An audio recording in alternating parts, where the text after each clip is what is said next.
आत्मने नमः। अथ तृतीयोऽध्यायः।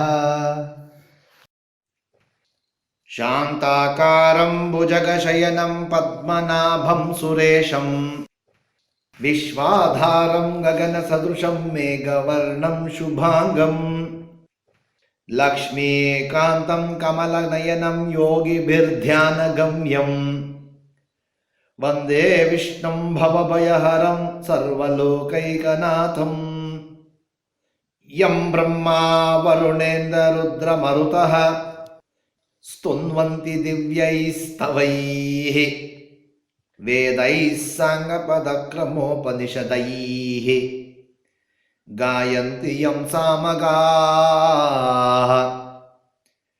ध्यानावस्थिततद्गतेन मनसा पश्यन्ति यं योगिनः यस्यान्तं न विदुःसुरासुरगणाः देवाय तस्मै नमः।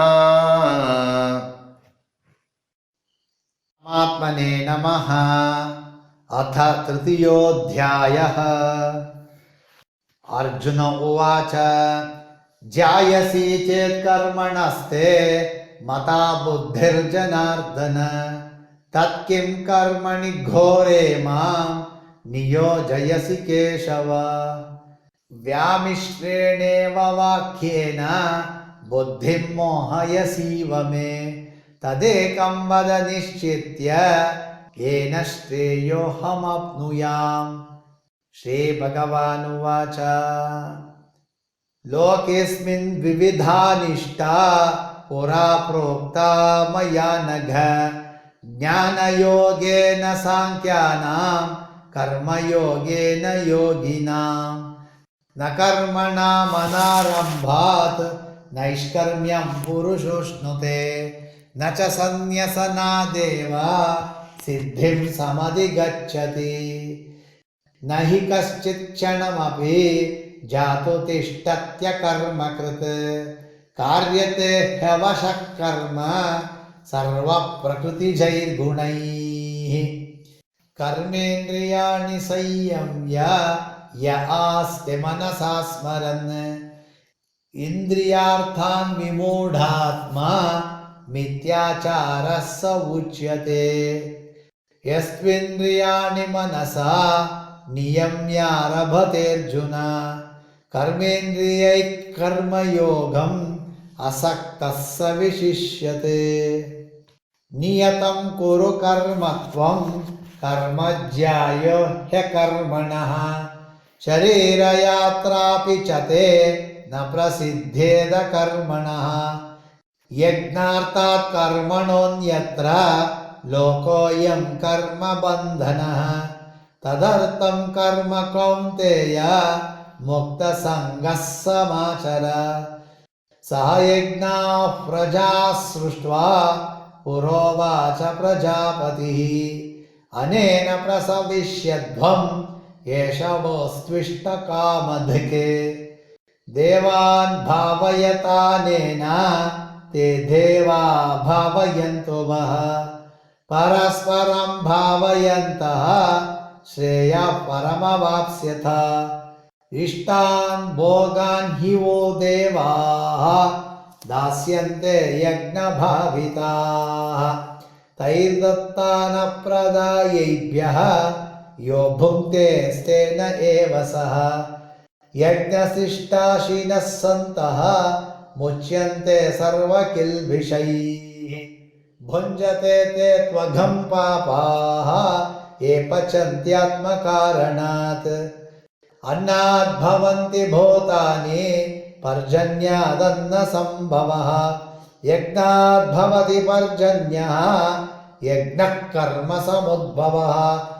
कर्म ब्रह्मोद्भवं विद्धि ब्रह्माक्षरसमुद्भवं तस्मात् सर्वगतं ब्रह्म नित्यं यज्ञे प्रतिष्ठितम्।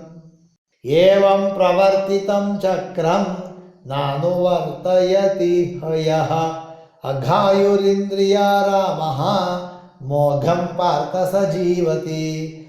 यस्त्वात्मरतिरेव स्यात् आत्मतृप्तश्च मानवः आत्मन्येव च सन्तुष्टः तस्य कार्यं न विद्यते नैव तस्य कृतेनार्थः न कृतेनेह कश्चन न चास्य सर्वभूतेषु कश्चिदर्थव्यपाश्रयः तस्मादसक्तः सततं कार्यं कर्म समाचर असक्तो ह्याचरन् कर्म परमाप्नोति पुरुषः कर्मणैव हि संसिद्धिम् आस्थिता जनकादयः लोकसङ्ग्रहमेवापि सम्पश्यन् कर्तुमर्हसि यद्यदाचरति श्रेष्ठः तत्तदेवेतरो जनः स यत्प्रमाणं कुरुते लोकस्तदनुवर्तते न मे पार्थास्ति कर्तव्यं त्रिषु लोकेषु किञ्चन नानावाप्तमवाप्तव्यं वर्त एव च कर्मणि यदि हेहं न वर्तेयं जातु कर्मण्यतन्द्रितः मम वर्त्मानुवर्तन्ते मनुष्याः पार्थ सर्वशः उत्सीदेयुरिमे लोकाः न कुर्यां कर्म चेदहं शङ्करस्य च कर्ता स्याम् उपहन्यामि माः प्रजाः सक्ताः कर्मण्य विद्वांसः यथा कुर्वन्ति भारत कुर्याद् विद्वांस्तथा सक्तः चिकीर्षुर्लोकसङ्ग्रहम् न बुद्धिभेदं जनयेत् अज्ञानां कर्मसङ्गिनां जोषयेत् सर्वकर्माणि विद्वान् युक्तः समाचरन् प्रकृते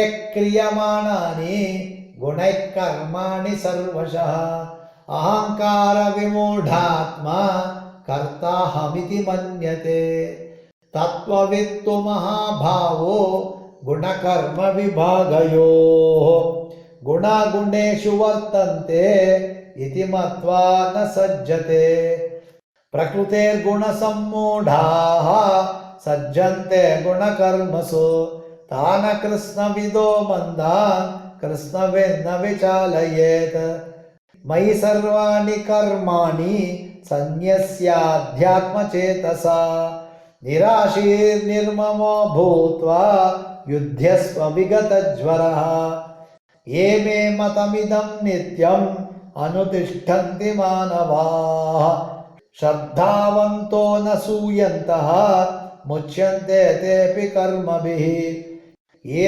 त्वेतदभ्यसूयन्तः नानुतिष्ठन्ति मे मतम् सर्वज्ञानविमूढांस्तान् विद्धि नष्टान चेतसा सदृशं चेष्टते स्वस्याः प्रकृतेर्ज्ञानवानपि प्रकृतिं यान्ति भूतानि निग्रह किं करिष्यति इन्द्रियस्येन्द्रियस्यार्थे रागद्वेषौ व्यवस्थितौ तयोर्नवशमागच्छेत् तौ ह्यस्य परिपन्थिनौ श्रेयान् स्वधर्मो विगुणः परधर्मास्वनुष्ठितात् स्वधर्मे निधनं श्रेयः परधर्मो भयावहः अर्जुन उवाच अत केन प्रयुक्तोऽयं पापं चरति पूरुषः अनिच्छन्नपि वार्ष्णेय बलादिव नियोजितः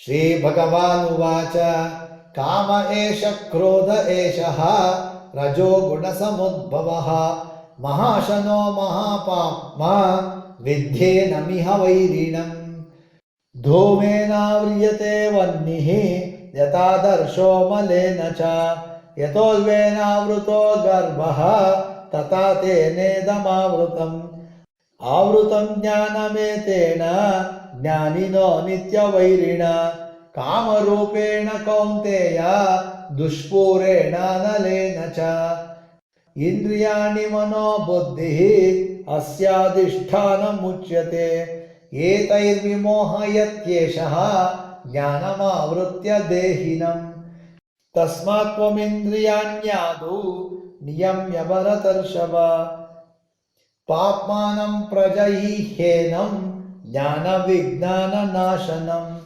इन्द्रियाणि पराण्याहुः इंद्रियेभ्य परं मनः मनसस्तु परा बुद्धिः यो बुद्धेः परतस्तु सः एवं बुद्धेः परं बुद्ध्वा संस्तभ्यात्मानमात्मना जय शत्रुं महाबाहो कामरूपं दुरासदम्।